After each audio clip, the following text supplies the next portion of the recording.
Welcome sa Clearbans Channel mga katiktik. Ngayon meron tayo ditong Huawei Nova 8i. So kung makikita nyo mga katiktik, ito po ay naka Huawei ID. Yan, nakita nyo naman, naka Huawei ID. So sundan nyo lang ako mga katiktik kung paano natin i-bypass o i-remove ang Huawei ID ng ating Nova 8i. So ibabak ko lang para maipakita nyo na ganito po siya. At ito nga po yung likod niya mga katiktik. Ayan. At dito makikita natin na meron siyang model number na nakalagay na NEN-L22. Yan, kita nyo naman siguro. So, yun po yung tinatawag na Nova 8i na Huawei. So, all you have to do mga katiktik is i-turn off nyo lang ang inyong phone. Pag na-turn off niya, kailangan natin baklasin itong back cover niya. Kailangan natin ng hot air at kailangan natin ng kagamitan para mabaklas ang likod. So, ganyan lang kabisik mga katiktik ang pagbaklas sa likod ng ating Huawei Nova 8i. Siyempre, ingatan mo yan mga katiktik para hindi magalusan. Ayan, pati mga tornilyo tatanggalin natin at dahan-dahan mong buksan yan mga katiktik. At dito mga katiktik, kailangan natin i-test point ito mga katiktik. Ito po yun ang test point niya. So, kung makikita nyo yung dalawang tuldok dyan mga katiktik, ayan po, dalawang tuldok, yan po yung i-short nyo mga katiktik. Gamit ka lang ng tweezer para ma-detect. So make sure nakatanggal yung battery mo na mga katiktik. Ano? Nakita mo naman yung dalawang battery terminal dyan is nakatanggal para safe. So ang gagawin lang natin is yung tinuturo ko, yung dalawang tuldok ngayon. Siyempre i-open muna natin dito ang ating Sigma Plus mga katiktik na bagong renew pa yan. Next year pa yan ma-expire mga katiktik. So dito sa platform, piliin mo lang yung Qualcomm. Ayan, Qualcomm mga katiktik, piliin mo dyan sa platform. I-click mo na yan pagka napili mo na. So kita mo naka-check pa yung Qualcomm natin. At pupunta lang tayo dito sa model niya mga katiktik. Siyempre piliin mo yung Huawei at hanapin mo naman dito mga katiktik yung Huawei mismo, yung model number niya mga katiktik. Yan, same lang po yan sila mga katiktik. Ganyan, yan po yung pipiliin nyo sa NEN-L22. At kapag napili mo na yan mga katiktik, pupunta ka dito. Yan, piliin mo yan mamaya. So i-change naman natin yan kapag sakali para lang ma-detect mga katiktik. So yung tinuro ko kanina na test point mga katiktik, yung dalawang bilog doon, iyon ang iso-short natin para makonect na dito sa ating software. So sa mga nagtanong yan mga katiktik, hindi po libre yan software, ay may kamahalan po yan kapag bumili ka ng box, is almost nasa 12,000 po yan. So yun mga katiktik, yan i-short mo yan yung sinasabi ko kanina.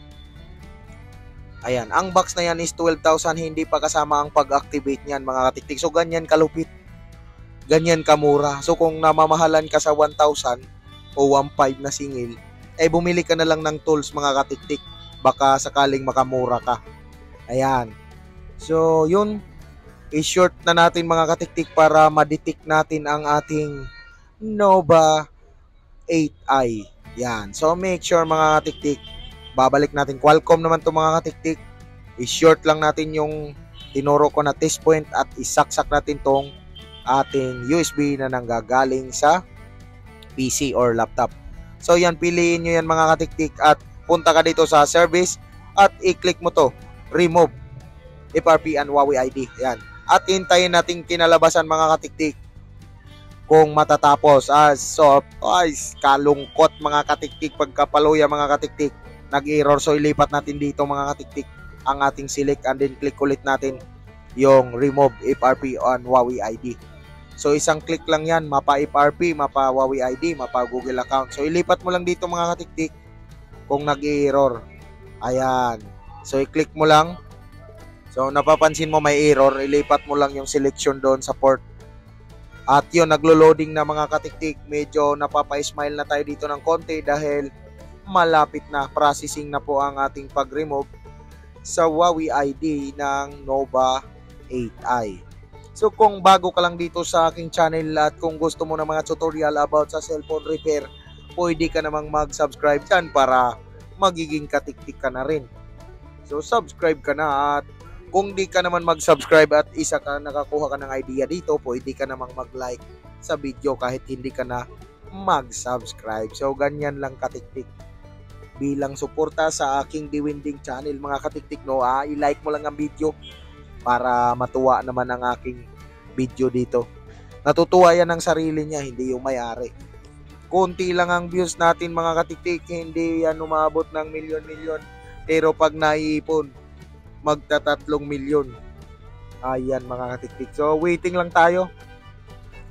At kapag matapos yan, mayroon namang nakalagay dyan sa ibaba na processing remove erasing or remove Huawei ID is done. So makikita natin yan mga katiktik. Huwag lang kayong mainip. Yan. Kasi saglit lang naman tong video na to mga katiktik at pinapass forward ko yan para hindi maubos ang oras nyo, no? Para makakuha lang ng idea. Ayan, so nakita nyo to mga katiktik, oh. Removing. Ayan, done na po mga katiktik, Huawei ID and FAP. So kusa na po itong on ang ating Huawei. So yun, nakita nyo naman, kusa na po yung automatic on yan pagkatapos no ma-process. At makikita mo dito mga katiktik, nagre-resetting siya. So, pinapass forward ko para di maubos ang oras. Sa kasama ang palad mga katiktik. Not chip damage pa ang animal mga katiktik. Ayan, no? Na chip damage pa ang mananap mga katiktik. Akala ko success na sa Sigma Plus mga katiktik. Kaso, ayan mga katiktik, oh, chip damage ang mananap. So don't worry, open lang natin ang ating Cheetah tool. Another tool na naman tayo. Piliin natin dito yung Huawei. At piliin natin dito mga katiktik, ito mga katiktik yung model number niya. Kinidas L22. At i-click natin to mga katiktik, repair chip damage. So ganyan lang ang pag fix sa mga katiktik sa chip damage ng Nova 8i. So yun lang mga katiktik, naway may nakuha kayong idea. Akala ko okay na doon sa Sigma Plus, na chip damage pa ang mananap mga katiktik. Ayan, nag-open na ulit ang ating Huawei ID. Huawei ID, Nova 8i. At isi-set up na lang natin to dahil malamang sa malamang na-fix na niya yung chip damage. So ganyan lang mga katiktik. Ayan, isi-set up lang natin. Tingnan natin mga katiktik kung wala na bang humaharang na chip damage. Ayun mga katiktik, wala na. Maraming salamat na lang sa panonood. At kung gusto nyo pang tapusin ang pagpanood ng aking video, maraming thank you. Dahil pagkatapos yan ma-set up mga katiktik is ididikit na lang natin syempre ang back cover na ating binaklas kanina at ibalik ang lahat ng tornilyo. So ganun lang ka basic mga katiktik. So maraming salamat sa inyong panonood at naway may nakuha kayong idea dito, no, sa aking tutorial. Bye-bye at hanggang sa susunod ko na video. Abangan nyo na lang mga katiktik. At alam ko naman na kung sino lang may kailangan, siya lang ang nanonood. At congratulations kung nakarating ka dito. Maraming thank you. Bye-bye ulit. This is Claire Vance and this is your katiktik.